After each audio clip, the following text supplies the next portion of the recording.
And good afternoon, ladies and gentlemen. Welcome on board Delta Connection flight number 4452. It is with service to the Twin Cities, Minneapolis and St. Paul. For those of you seated in the overwing exit rows, please review the exit row information. It's on the back of the passenger safety card, which is located in the seat back pocket in front of you.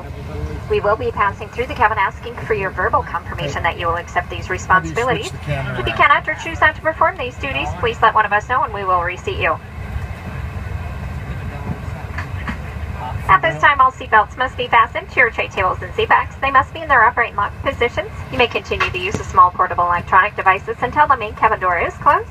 That should be happening here shortly. We do ask that you please finish up any last-minute phone calls, emails, texts, or games that you're playing. So once that main cabin door is closed, we can get underway just as quickly as possible. And your assistance is always greatly appreciated. Please do ensure to check that all carry-on items are still completely underneath that seat in front of you, or else up in the overhead compartment, making sure to leave access to all aisles and exits completely clear. And we'll be through the cabin to assist you.